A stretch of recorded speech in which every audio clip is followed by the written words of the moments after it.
Hey, good morning, everyone. I'm Kira Phillips. Thanks for streaming with us today. Secretary of State set to speak at the UN as Russia appears to be on the brink of war with Ukraine. President Biden saying he believes Vladimir Putin will invade within a matter of days. All of this amid new reports of attacks near the Ukraine-Russia border as the White House says Russia sends an additional 7,000 troops, despite Putin saying he's pulling them back.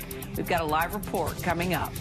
Americans filing for unemployment on the rise. For the first time in 3 weeks, 248,000 Americans filed jobless claims, well over the 218,000 that analysts expected. Amir Locke laid to rest in Minneapolis. The 22-year-old shot and killed by police serving a no-knock warrant. The funeral being held at the same church where mourners remembered Dante Wright, another young black man killed at the hands of police. Let's get right to the new developments on that crisis, though, on the Ukraine-Russia border right now. Secretary of State Antony Blinken set to address the UN Security Council at any moment, hoping to avoid a war in Europe. This as President Biden says he believes Russian President Vladimir Putin will invade Ukraine within days. Let's bring in White House correspondent Mary Alice Parks, along with ABC News national security and defense analyst Mick Mulroy for more. Mary Alice, as we wait to hear from the Secretary of State, what can we expect from that speech as he actually will talk after the Russian envoy? Yeah, Kira, just as you were coming onto the air, we saw the Russian sort of Federation representatives take to the microphones. We are expecting the Russians at this Security Council meeting to present essentially a list of grievances. They're going to make claims. We hear that the Ukrainian government should not be trusted, that the Ukrainian government has been engaged in violence in the eastern part of the country. And then we expect the Secretary of State Blinken to respond to those claims. Senior U.S. officials saying that those claims are categorically false and that they plan to present evidence to show that. The entire global community extremely skeptical of any claims coming from Russia right now, as obviously there's been such a heightened concern that Russia would do exactly this, start making claims that there was a reason that they would need to go in, a reason that they would need to invade. The concern from the global community has been that Russia would be looking for an excuse to march across Ukraine's borders. So, Mick, President Biden saying the threat is now, quote, very high because contrary to Russian claims, they have not moved any of their troops out. What's your assessment at this point? I think that we are going to go with our intelligence services and what we're seeing on the ground, and from now on essentially disregard the statements coming out of the Kremlin as just factually not accurate and not helpful, quite frankly, in the diplomatic effort going forward. So from his statements, I do think that the intelligence community in the United States has assessed that they believe Russia has got the capability and likely the willingness to go ahead with this all-out invasion within the next few days. That is what I think comes out of the president's statement this morning. All right. Well, Mary Alice and Mick, please stay with us because we want to talk to you as soon as Blinken takes to the mic there at the UN Security Council. We will continue to follow this all throughout the day. Americans also sure have a stake in this pending war as well in Ukraine because there's a lot of Americans who are actually living there. James Burke is one of them, and he has decided to actually stay in Kyiv with his wife and one-month-old baby. So, yes, in addition to preparing for a potential Russian invasion, he's also dealing with all the stress that comes along with being a new parent. James joins me now live. Appreciate you being here. And by the way, congratulations on that new baby, James. Thank you very much. So, besides the obvious, you have a new baby. Your baby was born there in Ukraine. Tell us about this decision to stay there in Kyiv. What went through your mind, and how did you come to terms with not wanting to leave at this point? It was kind of a complicated decision. A few weeks ago, or I guess about 2 weeks ago, we got a car, and we talked about what we would bring with us if we leave. But basically, we were waiting for our daughter's passport from the U.S. Embassy, and I got an email on Friday from them saying that it was with the courier. And then the same day, obviously, all of the news came out and that they were shutting down. So we really were pretty close to leaving on Monday when the passport was due to arrive. But by the time it arrived, honestly, the situation had cooled off a little bit, and the baby is very young. It's kind of difficult for us to justify traveling with her unless the situation here really does seem like it's time to move immediately. By the way, what is your daughter's name? Sophia. Sophia. Okay. So, you know, there's a lot that goes into clearly caring for a new baby. So I'm just curious, daily needs. Are you able to, you know, do you have the hospital? Do you have Sophia's pediatrician? Do you do you have access to what you need for the baby right now?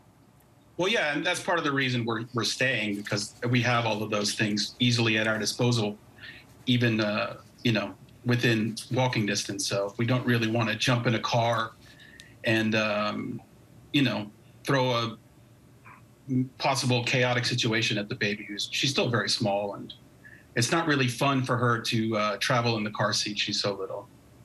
What actually brought you to Ukraine? I came here first time in 2007 as an election observer with the OSCE, and I've done that 5 times since then. So just so you fell in love with the place. Okay, all right, and you've been there ever since. So just as you have been living your life and enjoying Ukraine, and you have a new baby and your family is there, as you just listen to everything that's happened since this morning, and Biden coming forward saying he believes there will be an invasion, how are you preparing for that? How are you registering all that? Well, I mean, I have to be honest with you. The threat perception in Ukraine is a little bit different because the situation is 8 years old now, and people are obviously conscious of the threat, but also trying to live their lives. And if you were to say, after what Biden said today, I mean, something very similar was said on Friday. So I think that if you were to ask most people here, you know, the Russians like to operate with ambiguity, and it would be a big deal for them to cross the border with their flags on their arms and actually start shooting people and not just funding people and arming them. It would be a big deal for them. There would have to be big repercussions for them, diplomatically and commercially, obviously. Well, it's great to hear your perspective, how you're channeling all this, dealing with all of this. James, we want to keep in touch as things develop. Of course, we hope there will not be a war, that things will go well for your wife and Sophia. You can continue on with life as usual, but it's nice getting an American's perspective from Ukraine. Will you stay in touch with us? Sure, no problem. Thanks, James. You're welcome. Well, with everything going on, you may not have heard as much lately about the crisis on the border, but we've been following it, and it continues. And migrants and asylum seekers are still making so many dangerous treks to cross the border into the U.S. And our Mariah Villarreal is on her way actually to Del Rio, Texas, to learn more about where things stand right now. And Mariah, as you are on your way, we just think back to those pictures initially of all those Haitian immigrants living under that bridge. And making the dangerous trek and following what the Border Patrol has been doing. And I'm glad we are staying on this story. We are glad that you are staying on this story. Tell us about your trip so far, what you have learned. And I also understand you're about to meet with the head of the Border Patrol as well. So just bring us up to date. You know, Kira, I want to say, first of all, bear with us a little bit. The conditions today are not working in our favor, to say the least. It is extremely windy as we travel to not just Del Rio, but really now we've been diverted to Eagle Pass because we're going to make sure that we meet with Chief Ortiz today to talk to him a little bit about what we have seen across the border and also on the U.S. side of the border. We went into Mexico about a day and a half ago, 2 days ago, and what we saw was incredible. You know, about a year or so ago, the MPP program was supposed to be dissolved, which meant that the camp in Matamoros, Reynosa, was going to be, obviously dissolved as well. The problem is that all those migrants started to move over into Reynosa, and what we saw a few days ago was really unhealthy conditions growing at a rapid pace. More than 2,000 migrants, a lot of children in this small place called the Plaza. It is right as soon as you walk over into Reynosa. I mean, these people are all living in tents. We're talking about 5, 6 people in each tent. It is a very dire situation for the group. And, Maria, it's a story that we have promised to our viewers to stay on. We will. And I know you've got to continue along your journey. You don't want to be late for the interview with the head of the Border Patrol. We're going to stay in touch with you throughout the day. Meanwhile, we have to transition over now to Secretary of State Antony Blinken, who is addressing the UN. Let's listen in. One country cannot dictate another's choices or policies or with whom it will associate. The principle of national sovereignty. This is the exact kind of crisis that the United Nations, and specifically this Security Council, was created to prevent. We must address what Russia is doing right now to Ukraine. Over the past months, without provocation or justification, Russia has amassed more than 150,000 troops around Ukraine's borders, in Russia, Belarus, occupied Crimea. Russia says it's drawing down those forces. We do not see that happening on the ground. Our information indicates clearly that these forces, including ground troops, aircraft, ships, are preparing to launch an attack against Ukraine in the coming days. We don't know precisely how things will play out. But here's what the world can expect to see unfold. In fact, it's unfolding right now, today, as Russia takes steps down the path to war and reissued the threat of military action. First, Russia plans to manufacture a pretext for its attack. This could be a violent event that Russia will blame on Ukraine, or an outrageous accusation that Russia will level against the Ukrainian government. We don't know exactly the form it will take. It could be a fabricated so-called terrorist bombing inside Russia, the invented discovery of a mass grave, a staged drone strike against civilians, or a fake, even a real, attack using chemical weapons. Russia may describe this event as ethnic cleansing or a genocide, making a mockery of a concept that we in this chamber do not take lightly, nor do I take lightly, based on my family history. In the past few days, Russian media has already begun to spread some of these false alarms and claims to maximize public outrage, to lay the groundwork for an invented justification for war.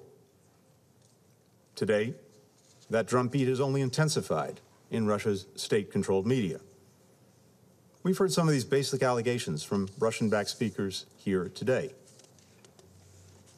Second, in response to this manufactured provocation, the highest levels of the Russian government may theatrically convene emergency meetings to address the so-called crisis.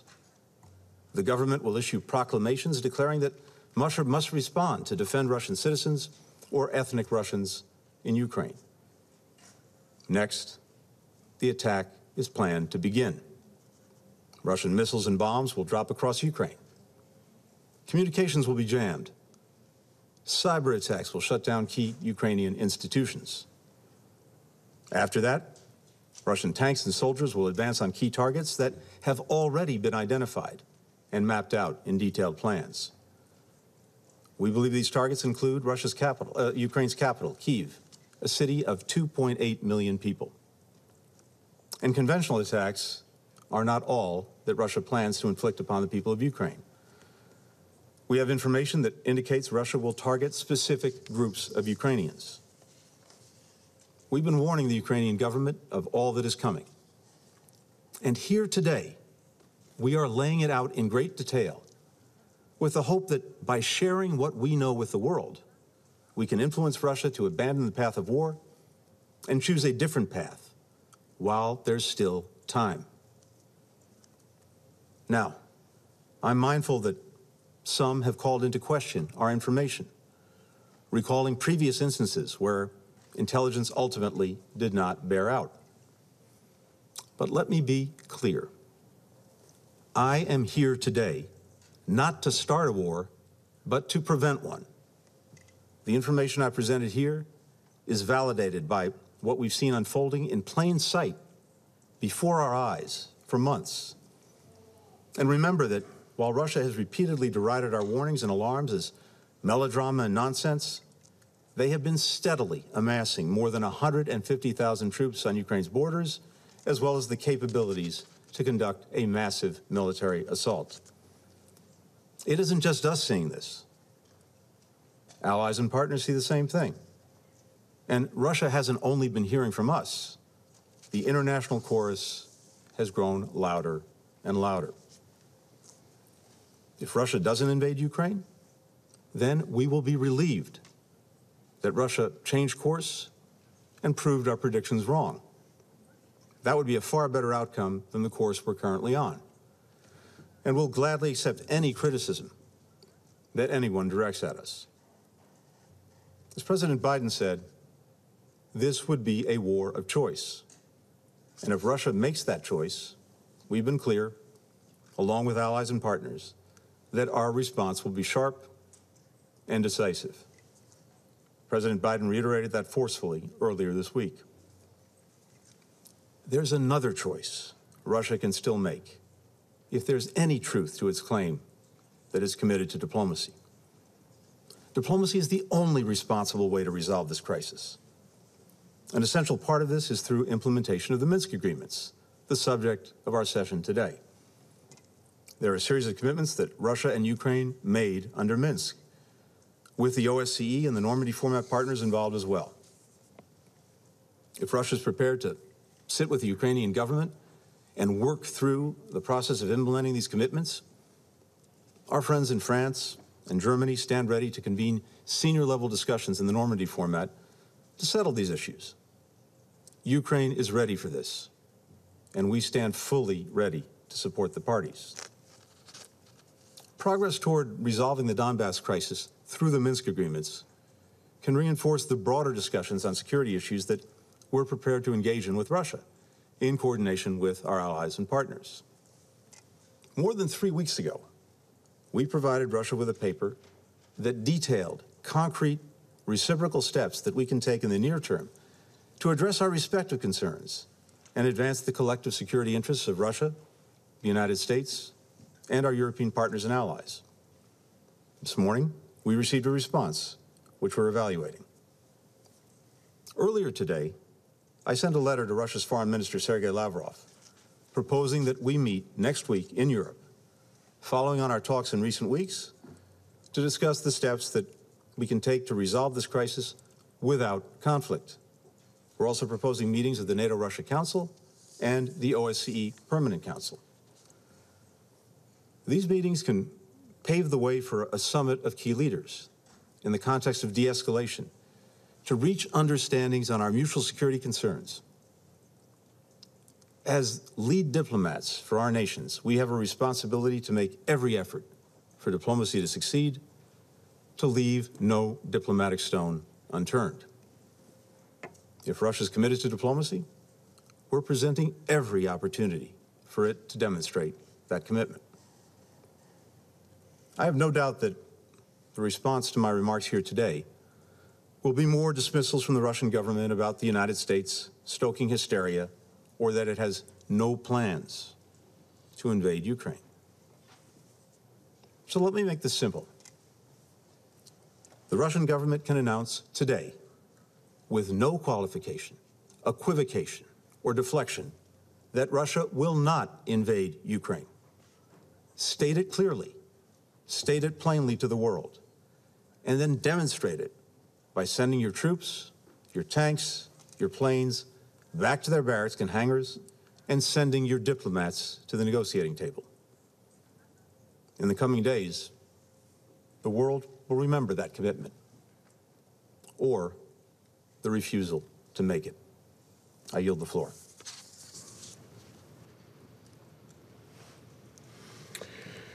Yeah. I thank His Excellency.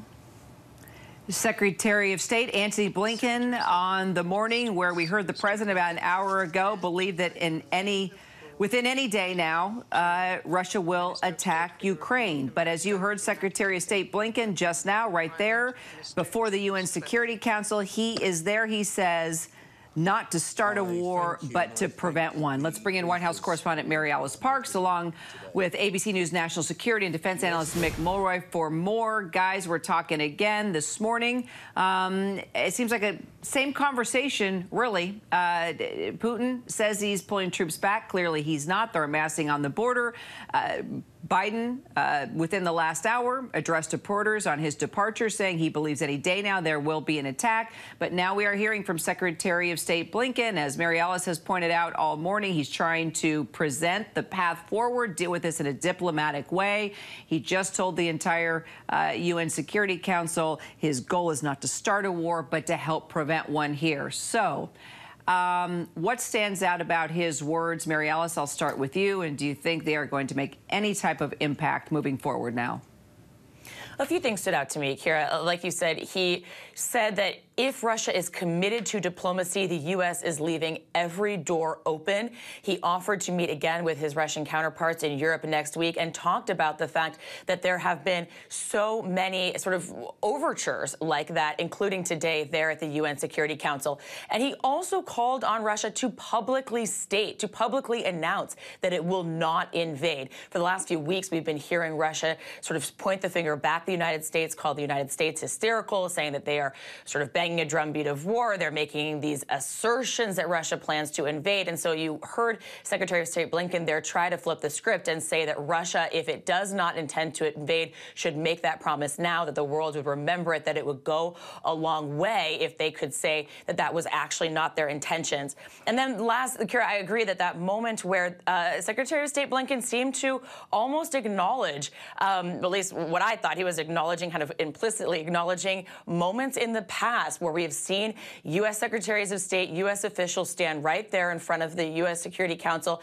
or the UN Security Council, rather, and talk about U.S. intelligence regarding a possibility of a war. And, you know, we're all remembering these moments leading up to Iraq when the U.S. intelligence was questioned later. And he said the difference now is that we are not looking to start a war, but to prevent a war. And he said the U.S., if proven wrong, would be relieved. Mick, from what you heard, can the Secretary of State prevent this war, this pending war? Well, he's certainly trying. I think that they have shown a very effective use of declassification of intelligence that foreshadowed this use of a false flag, which is now, I think, falling flat. That said, it only really has to play in Russia. And to Mary Alice's point, I mean, Russia, they're the ones that have threatened invasion. They're the ones that have built 150,000 troops on the border, and then to call the West hysterical is just nonsensical. They've created this crisis, and it's really up to them. As the Secretary pointed out, they can, right there, declare that they're not going to invade the Ukraine, and they can willfully go back to the negotiation table under the Minsk protocol, or the Minsk agreement, as we're calling it.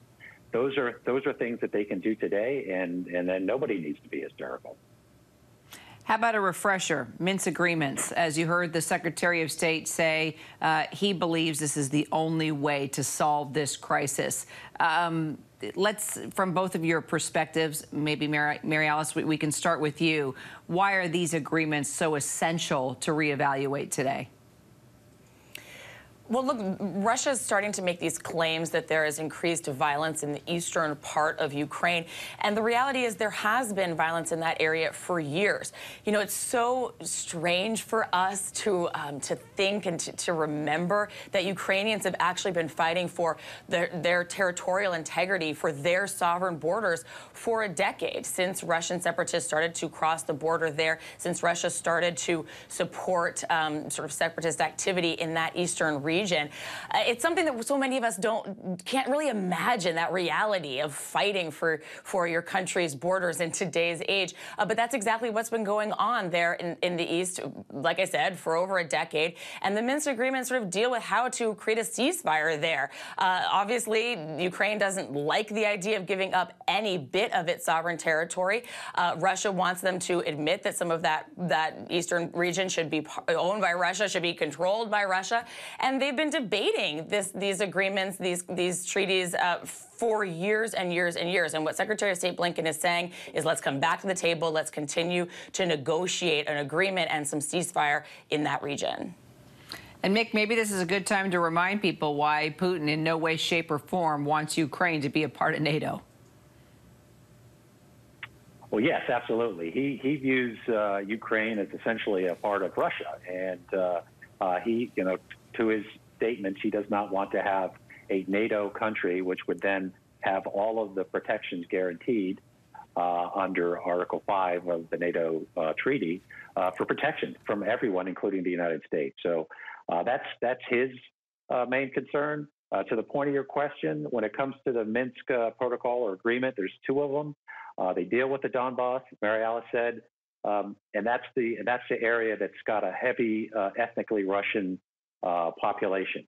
So he is using that and his need to protect that population as his reasoning for being so involved in the Ukraine, and that's why they keep going back to that agreement. And of course, they're only pointing out what the Ukrainians didn't do. They're not pointing out that they essentially did nothing under that agreement as well. Mick Mulroy, Mary Alice Parks, we will follow this ongoing and breaking story throughout the day. Appreciate your analysis, your insight as we follow all these live events. Thanks, guys. So could there be a new treatment for HIV? Infectious disease specialist Dr. Todd Ellerin joining us live to break down the breakthrough right after this.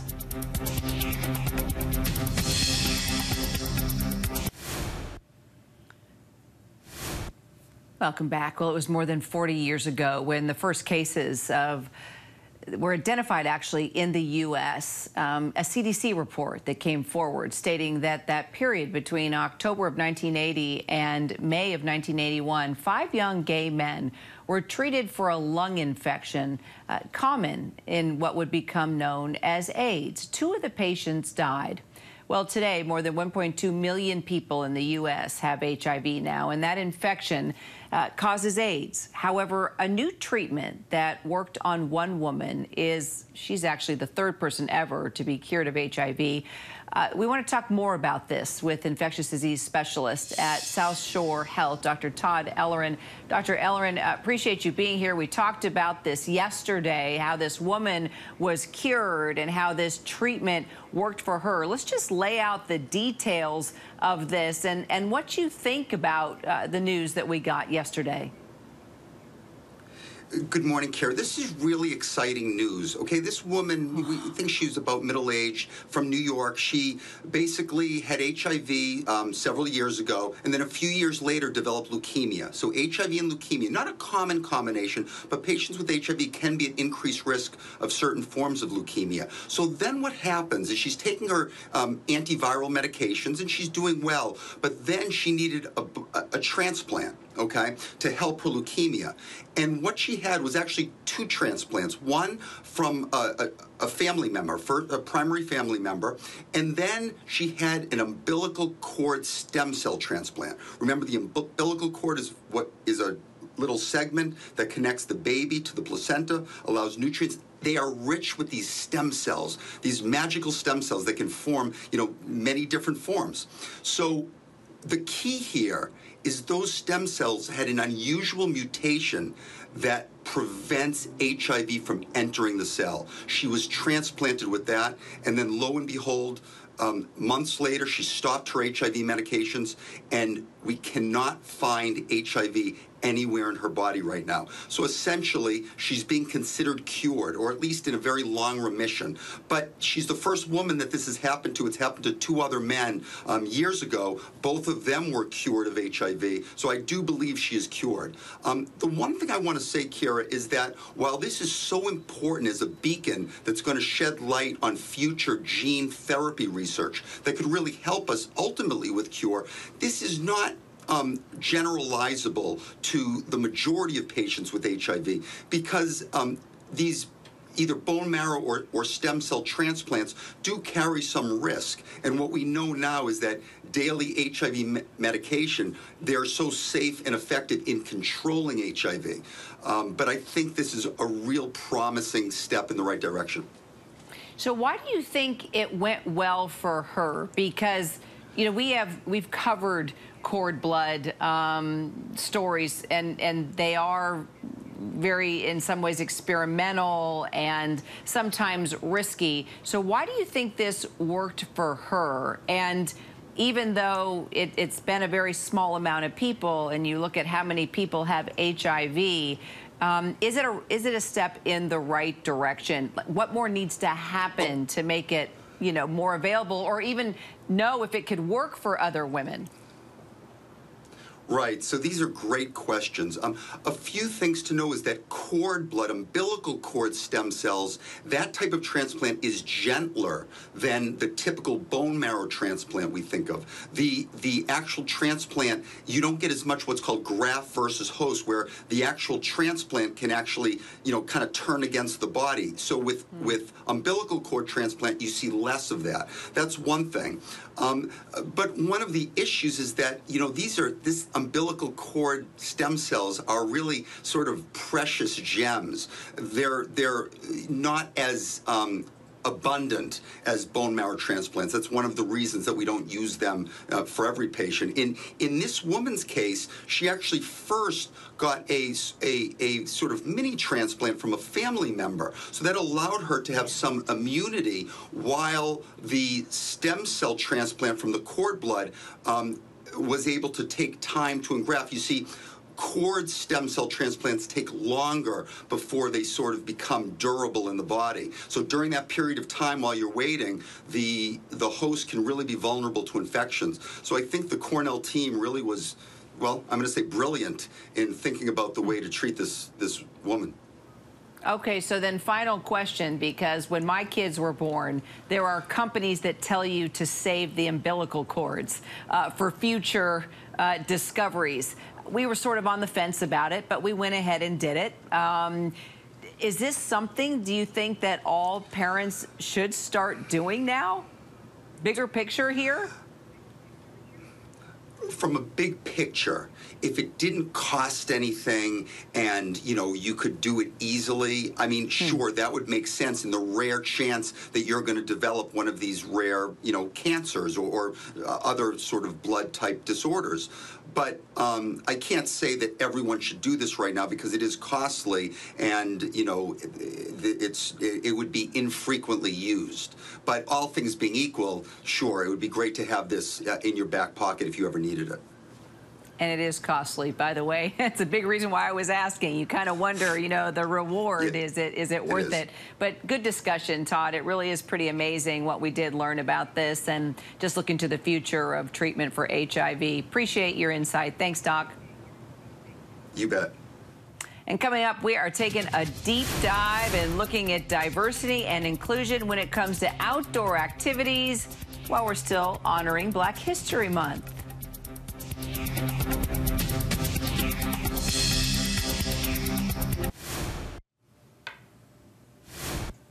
And welcome back. So as we continue to celebrate Black History Month today, we are celebrating Tara Roberts. She is the first Black woman explorer and storyteller to cover National Geographic magazine.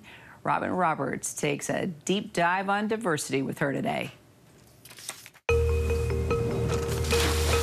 We're going into the depths. So right now, we are going to measure this area here. With Nat Geo explorer and storyteller Tara Roberts, as she sets off on the journey of a lifetime, scuba diving to deepen our understanding of American history. You put so much on hold, and you followed these extraordinary group of divers. How did you find out about Diving with a Purpose? I happened to go to the National Museum of African American History and Culture right there in D.C. It was a picture of a group of primarily black women in wetsuits on a boat. And I discovered that they were a part of this group called Diving with a Purpose, and that their mission was to search for and help document slave shipwrecks around the world. It spurred some stuff inside of me. The group of black divers searching for artifacts at the bottom of the ocean to uncover the untold history of the transatlantic slave trade. 1.8 million lives lost, about 1,000 ships wrecked, most recently the Clotilda. This is not just black people's history. This is global history. There were 4 continents involved in the global slave trade. It went on for 400 years. The transportation of 12.5 million Africans changed coastlines. It changed landscapes. It created wealth. It diminished wealth. So Tara dived right in, quitting her job and receiving her scuba certification to help bring the story of Diving with a Purpose to life. And they're from all walks of life. All walks of life. They're not necessarily scientists or historians. They're yoga teachers, policemen, civil engineers, students, and they are committed to this work. For Tara and DWP, it's all about preserving our heritage and educating the next generation. We went out on the water for a scuba training session led by Diving with a Purpose instructor Kramer Wimberly. What is it like for you personally? It's about being able to tell the stories of those nameless Africans who were on that ship and recognizing we need to turn this over to young people who are going to end up being the ones who can continue to work once we're done. That includes Tara's 13-year-old nieces, Wu and Shai, now following in their aunt's footsteps. Now we can glance down when we want to see how much air we have. Training for weeks to receive their own certification. Me and Shai are out here training and practicing for our dive. It's on Tara. It's fun. It's always gonna be fun. I like how she goes scuba diving and she saw a lot of things. Hopefully I don't see a shark. The duo putting in practice to take this giant leap of faith. Their first time diving into open water. It's really cool. They just said that there's a shark. That's why I'm here. They, in fact, saw a shark, plenty of fish, and their proud Auntie Tara on the other side. Right. And this next generation that's coming along, your nieces. So what was it about your story and what you do that inspired them to want to get in the water?